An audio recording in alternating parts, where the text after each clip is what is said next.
श्रीकान्तद्रुहिणोपमन्युतपनस्कन्देन्द्रनन्द्यादयः प्राचीनो गुरवोऽपि यस्य करुणालेशाद्गता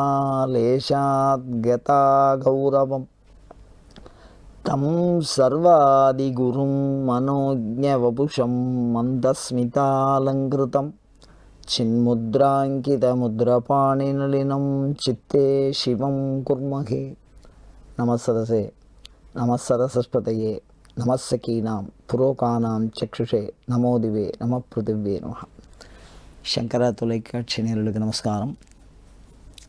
லலிதா சகஸ்ரநாமம் சிந்தித்து கொண்டிருக்கிறோம். 661வது நாமாவளி சதசத் ரூபதாரிணி. சர்வாதாரா சுப்ரதிஷ்டா சதசத் ரூபதாரிணி. இது ஒரு தத்துவத்தை விளக்கி சொல்லுகிற நாமாவளி. ஒவ்வொரு சமயமும் தனக்கான தத்துவ நூல்களை பெற்றிருக்கிறது. அந்த வழியில் பார்த்திங்கன்னா சைவம் சராச்சரம்னு சொல்லும். மற்ற சமயத்தை சொல்லி இதை விளக்கும்போது இது புரியும். அதனால் மற்ற சமய தத்துவங்களை சொல்ல வேண்டியதாக இருக்குது. வைஷ்ணவம் சித்துன்னு சொல்லுவோம். அசைவதும் அசைவற்றதுமாகிற உலகம். உலகத்தில் இருக்கிற பொருள் ஒன்று அசையும் ஒன்று அசையாது. சராச்சரம்னு பேர். சித்துன்னு சொல்லுவோம் வைஷ்ணவம். அது என்ன அப்படின்னா அறிவுடையது அறிவில்லாததுன்னு.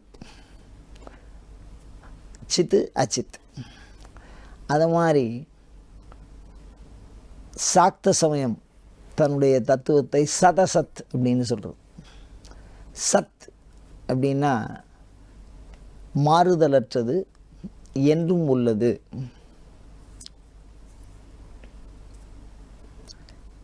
அசத் அப்படின்னா மாறிக்கொண்டே இருப்பது, அழிகின்ற பண்பை உடையது.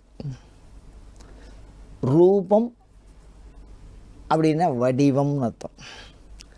தாரிணி அப்படின்னா அந்த வடிவத்தை தரிக்கக்கூடிய பண்பு எதுக்கு இருக்கோ அதை தான் தாரிணி. அம்பாள் தான் தரிக்கிறான்னு சொல்கிறா. அப்போது ஒரு உதாரணம் பார்ப்போம். நம்ம இந்த சத்துங்கிறது இது எல்லாமே நம்ம உடம்புக்கு ஒத்து வரும். இப்போ சத்து அப்படின்னா நான் கருவிலே உருவானது முதல் இப்போ வரைக்கும் நான் எங்கள் அம்மாவனுடைய வயிற்றில் இருந்தது உதாரணத்துக்கு சொல்கிறேன். அதுக்கப்புறம் நான் குழந்தையாக பிறந்தது, அதுக்கப்புறம் கொஞ்சம் வளர்ந்தது, பால பருவத்தை அடைந்தது, அதுக்கப்புறம் நான் இளைஞனாக இருந்தது. அப்படி தானே ஒரு 18-19 வயசில் இளைஞனாக இருந்தது. அப்புறம் திருமணமானது.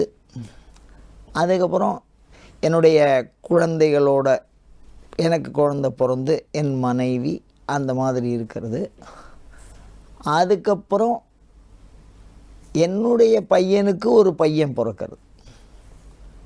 இப்போ இதை நினச்சி பார்த்தீங்கன்னா ஒரு கருவில் ஒரு சிறு ஒரு சொட்டு ஒரு துளி விந்திலே உருவான இந்த உடம்பு மாறிண்டே நேற்றுக்கு இருந்தால் மாதிரி இன்றைக்கி இல்லை. லோகத்தில் எது சத்தியம்னா மாறுறது ஒண்டி தான் சத்தியம். அதுதான் உண்மை. மாறிகிட்டே இருக்கும், எல்லாமே மாறிகிட்டு இருக்கும். அந்த மாதிரி இந்த உடம்பு என்ன பண்ணிகிட்டே இருக்கும்னா மாறிக்கிட்டே இருக்கும். நேற்றுக்கு இருந்தது இன்றைக்கி இருக்காது, இன்றைக்கி இருந்தது நாளைக்கு இருக்காது. இப்போ இதில் நம்ம என்ன தெரிஞ்சுக்கணுன்னா இதில் மாறாத ஒரு விஷயம் இருக்குது. இந்த உடம்புக்குள்ளே மாறுற விஷயம் இருக்குது. மாறிட்டே நம்ம பார்க்குறோம். நீங்கள் சின்ன வயசுலேருந்தே அப்படியே ஒரு வீடியோ எடுத்து பார்க்குறோன்னு வச்சுங்களேன். ஒரு 100 வயசு வரைக்கும் இன்றைக்கி அந்த வசதியெல்லாம் இருக்குது. சின்ன குழந்தையாக இருக்கும்போது இப்படி இருக்கீங்க, கல்யாணம் ஆனால் இப்படி இருக்கீங்க அப்படிங்கிறதெல்லாம் அப்படியே ரெக்கார்டோடு காமிக்கலாம். அப்படி தானே? அப்படி பார்த்தா நம்மளுடைய உடலானது மாறிண்டே இருக்கும். அப்படி மாறிண்டே இருந்தால் அந்த ஒவ்வொரு பண்பு அழிஞ்சு போயிடும். சின்ன குழந்தையில் ஒன்றுமே இல்லாமல் துணியே இல்லாமல் குழந்தை தவழும்போது நம்ம இருந்தோம். மலம் ஜலம் ரெண்டுத்துக்கும் வித்தியாசம் தெரியல. அதுக்கப்புறம் கொஞ்சம் வந்தோடனே கொஞ்சம் அறிவு அப்பா அம்மாலாம் தெரியுது.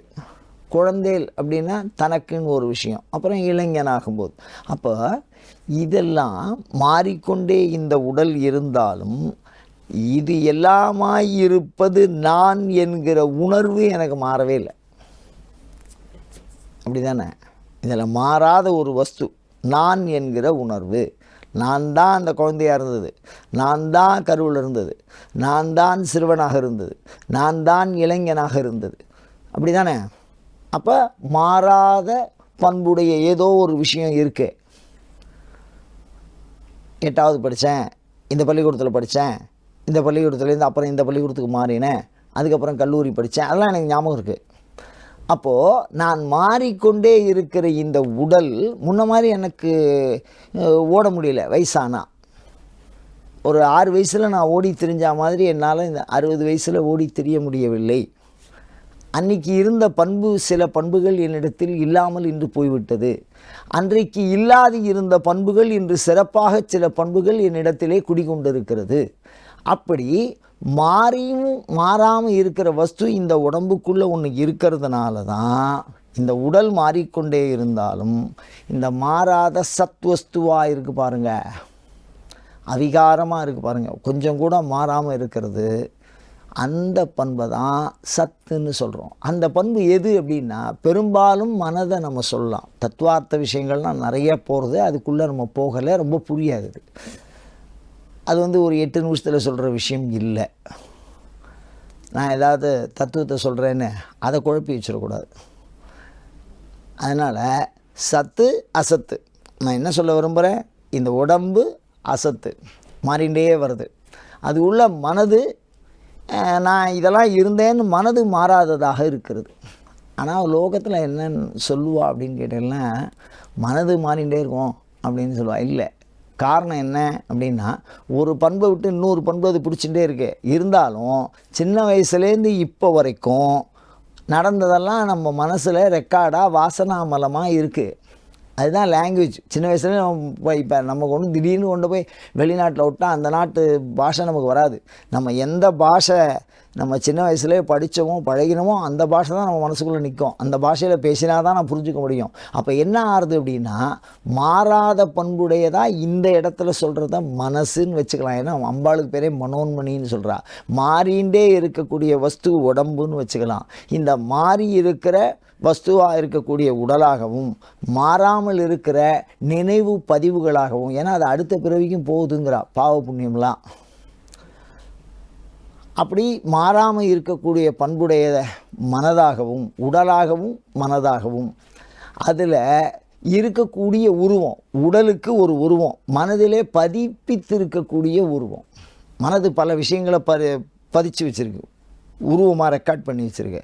அந்த மாதிரி அதை தரிக்கிறது எது அப்படின்னு கேட்டால் ஆத்மா தான் இது எல்லாத்தையும் தரிக்கிறது. இந்த உடலாக இருக்கட்டும், இந்த மனசாக இருக்கட்டும், அதில் இருக்கக்கூடிய நினைவாக இருக்கட்டும், மாற்றமாக இருக்கட்டும், மாறாத பண்புடைய சில விஷயமாக இருக்கட்டும், இது எல்லாத்தையும் தரிக்கிறது ஆத்மா. அப்போ சதசத்ரூபதாரிணி அப்படின்னு சொன்னால் என்ன தான் முடிவு சொல்கிறேன் அப்படின்னா இந்த உடலுக்குள்ளே மாறிக்கொண்டிருக்கக்கூடிய உடலாகவும் அதற்கு உள்ளே இருக்கக்கூடிய சற்று பொறுமையாக மாறுகிற மனமாகவும் எந்த விதமான கூடுதல் குறைவற்ற மாறுதலற்ற பண்புடைய ஆத்மாவாகவும் அம்பாளே இருக்கா. அது எப்போ புரியும் அப்படின்னா அம்பாளே உணர்த்தினா தான் புரியும். நாமெல்லாம் அனலைஸ் பண்ணி அதை தெரிஞ்சிக்க முடியாது. அம்பாள் ஏதாவது ஒரு சந்தர்ப்பத்தில் உணர்த்துவாள். அப்படி உணர்ந்துட்டால் அவளுக்கு இந்த சதசத்ரூபதாரிணின்னு அம்பாளுடைய அனுகிரகத்தினால இந்த நாமாவளியை உணர்ந்தால் என்ன ஆகும்னா இந்த உடலை விட்டு நான் வெளியில் வரலாம், இந்த உடலுக்கு உள்ளுக்குள்ளே நான் திருப்பியும் போகலாம். இந்த உடல் இல்லாமலும் எனக்கு உடல் பிரஜை, நான் என்ன செய்கிறனோ நான் பேசுகிறனோ அதை என்னுடைய உணர்வை அடுத்தவர்களுக்கு உணர்த்தலாம், அடுத்தவர்கள் என்ன சொல்லுவார்கள் என்பதை கேட்கலாம். அப்படிப்பட்ட ஒரு மிகப்பெரிய மந்திர ஜாலம் உடைய நாமாவளி இது. ஜாலம்னா வலை, மந்திர ஜாலமாக போயிட்டே இருக்கும். அப்படிப்பட்ட ஒரு பெரிய நாமாவளி. இந்த தத்துவத்தை ரொம்ப நம்ம அலசி மிகு பொருள் சோதி தன்னை மிக்கு சோதிக்க வேண்டாம், அதெல்லாம் அனுபவத்தில் தான் அம்பாள் அனுகிரகத்தில் தான் தெரிஞ்சுக்கணும். இருந்தாலும் இந்த நாமாவளியை சதசத்ரூபதாரிணி அப்படின்னு சொல்லிகிட்டே இருக்கோன்னு வச்சுக்கோங்க நம்ம. அப்படின்னா இறந்தவர் போல் உமையம்மை வருவார். உயிரோடு இருக்கிறவ மாதிரி வரமாட்டான். இந்த நாமாவளி சொன்னீங்கன்னா இறந்தவர், அது ரகசியம், அதெல்லாம் அனுபவித்து சொல்லியிருக்கா பெரியவா பதிவு.